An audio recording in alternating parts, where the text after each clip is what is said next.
जी साथियों, आज 23 जून 2026 को आपके लिए जो 5 टॉप हेडलाइंस हैं वो लेके आए हैं। पहले बहुत इंपॉर्टेंट है अभिज्ञान ऐप। अभिज्ञान ऐप काफी न्यूज में है, आपको एग्जाम में पूछा जाएगा। अभिज्ञान ऐप को लॉन्च किया है होम मिनिस्टर अमित शाह जी द्वारा। क्या है ये अभिज्ञान ऐप, थोड़ा समझते हैं। इसमें क्या है कि जो लोगों के ऊपर कोई केस हो रखा है, कोई अपराधी हैं, कोई केस हो रखा है, ऐसा 1.6 करोड़ लोगों का डाटा इस ऐप में डाला गया है, अभिज्ञान ऐप। तो रैंडमली कोई व्यक्ति को पकड़ा पुलिस ने, क्या उसके ऊपर केस है या नहीं है, क्या उसके ऊपर पहले कोई कार्रवाई हुई है या नहीं हुई, तो उसको जानने के लिए तो वो क्या करेंगे, उस अपराध जो व्यक्ति पकड़ा गया है उसका अंगूठा लेंगे, अंगूठा लेके उसको मैच कराएंगे एक 1.6 करोड़ लोगों के अंगूठे के साथ। तो जो थंब प्रिंटिंग है, थंब से चेक करेंगे कि इसके ऊपर कोई केस है या नहीं। अगर थंब मैच कर गया तो उसका पूरा डाटा उस ऐप में आ जाएगा कि कौन कौन से केसेस चल रहे हैं, कौन से केसेस नहीं। और अगर किसी के ऊपर शक हुआ कि ये अपराधी था लेकिन उसका अंगूठा मैच नहीं किया, तो हम मालूम कर सकते हैं कि कोई अपराधी भागा तो नहीं है या कोई अपराधी है तो नहीं। तो इसीलिए अभिज्ञान ऐप जारी की गई है।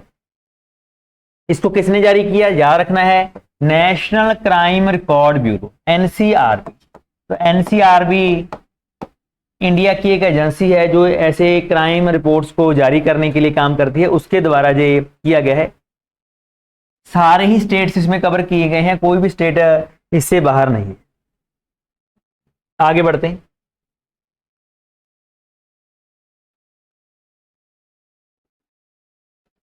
देखा जाए ये जो ऐप है अभिज्ञान, ये एक centralised country wide digital repository है, जिसका काम क्या है कि जो जो क्रिमिनल के केसेस हैं, जो क्रिमिनल आईडीज हैं, उसको संभाल के रखना और बाद में बायोमेट्रिक डाटा के साथ उसको क्या करना, मैच करना, इसका मेन काम है।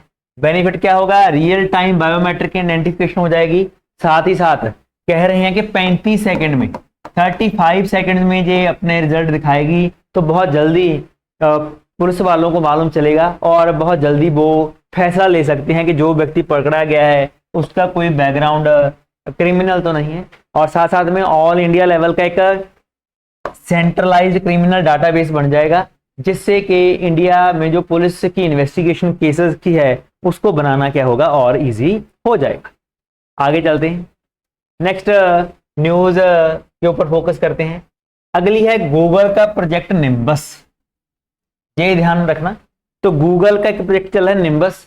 ये निम्बस प्रोजेक्ट ध्यान में रखना इजराइल में चल रहा है। आपने याद रखना है कि इजराइल की गवर्नमेंट और गूगल के सीईओ कौन है, सुंदर पिचाई जी।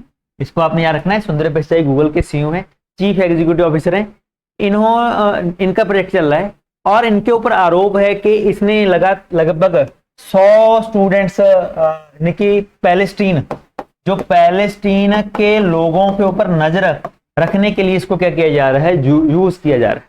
तो हम देखें, प्रोजेक्ट निम्बस है कि क्लाउड कंप्यूटिंग प्रोजेक्ट है। क्लाउड कंप्यूटिंग आप समझते हैं कि डाटा को लेना, लोगों का डाटा लेके क्या करना, एआई सिस्टम क्या करना, डेवलप करना। हम देखते हैं कि जैसे इंडिया में जेमिनाई है, तो ऐसे ही निम्बस प्रोजेक्ट चल रहा है गूगल का वहां के लोगों के ऊपर, जिसका पैलेस्टीन में क्या है, नेगेटिव इफेक्ट देखने को मिल रहा है। तो डर है कि जो इजराइल की गवर्नमेंट है वो यूज कर सकती है निम्बस को, किसके अगेंस्ट, वेस्ट बैंक के अगेंस्ट या पैलेस्टाइन के अगेंस्ट है। इसीलिए ये बार बार में न्यूज में। पहले ये प्रोजेक्ट 2021 में चलाया गया था, लेकिन अभी इसको बढ़ाया गया है और पहले 7 साल का पीरियड था, अभी 23 साल के लिए इसको क्या कर दिया गया है, और ऐड कर दिया गया। और अमेजोन की जो वेब सर्विसेज हैं, अमेजोन सर्विसेज हैं, वो भी इसमें क्या कर दी गई हैं, ऐड कर दी गई हैं। इसलिए इसमें जो प्राइवेसी के इश्यूज हैं वो काफी ज्यादा निकल के आ रहे हैं कि ये प्राइवेसी को क्या कर रहा है, हर्ट कर रहा है गूगल का प्रोजेक्ट निम्बस।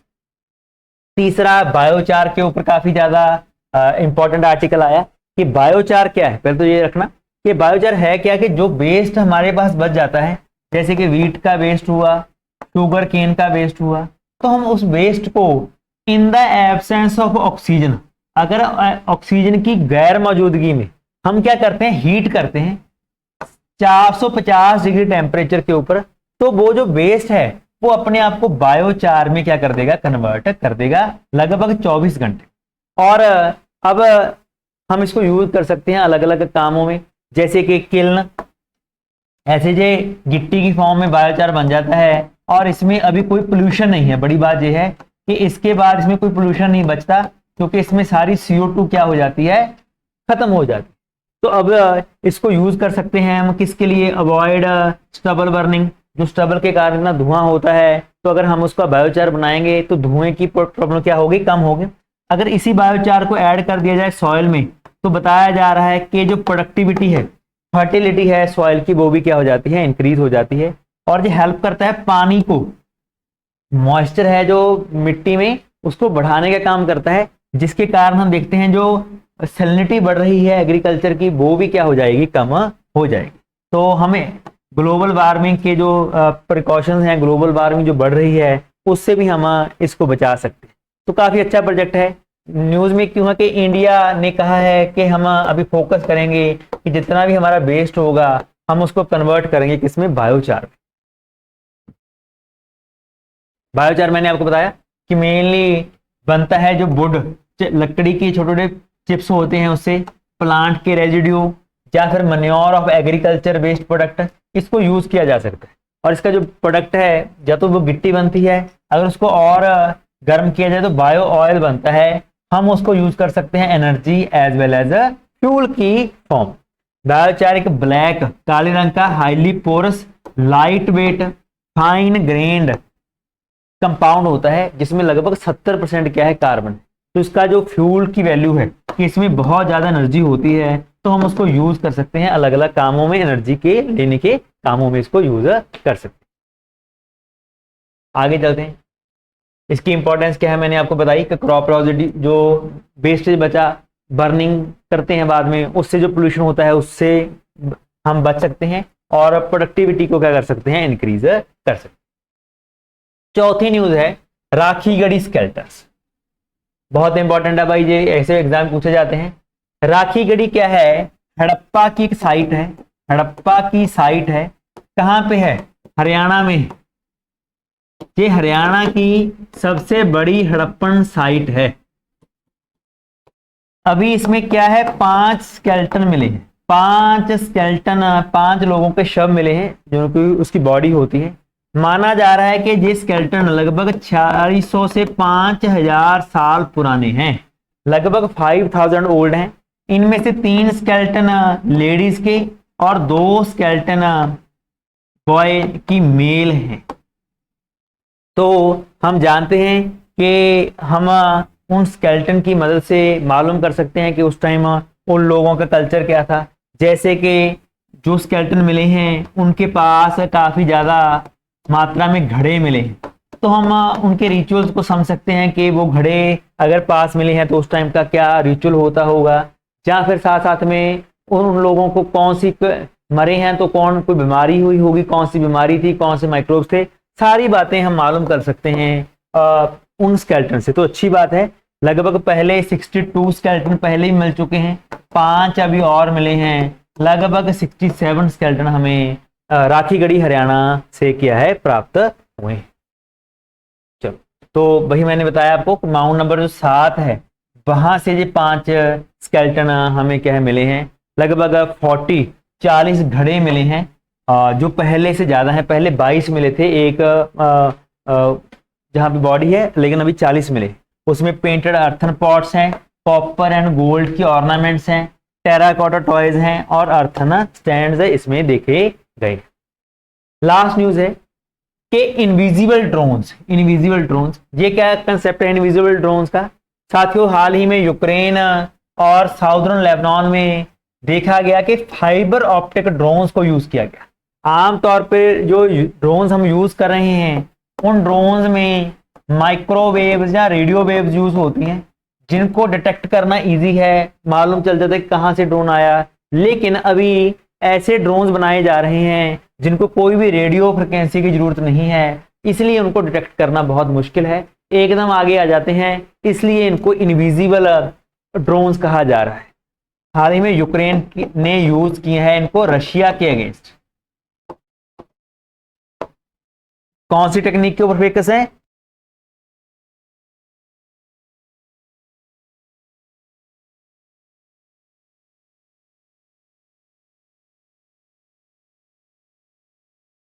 होम अफेयर ने लॉन्च की किसके बारे में? ताकि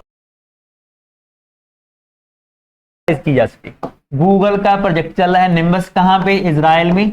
लेकिन प्रॉब्लम है कि इससे जो पैलेस्टीन में प्रॉब्लम चल रही है वो उनको बढ़ावा मिलेगा। बायोचार, बायोचार के ऊपर गवर्नमेंट कह रही है कि जो स्टबल बर्निंग हम करते हैं उसको रोक के हम जो वेस्टेज है उसको बायोचार में कन्वर्ट करेंगे। राखी गढ़ी स्केलेटन, हरियाणा के राखी गढ़ी में 5 नए लोगों का स्केलेटन मिला है, तो जिससे हम और हड़प्पन सिविलाइजेशन के बारे में समझ सकते हैं। और लास्ट है इनविजिबल ड्रोन। यूक्रेन ने हाल ही में रशिया के खिलाफ नई टेक्निक से बने ड्रोन यूज किए हैं जिनको डिटेक्ट करना बहुत मुश्किल है। तो आज ये थी 5 न्यूज, कल को मिलते हैं नेक्स्ट 5 न्यूज के लिए। बहुत बहुत धन्यवाद।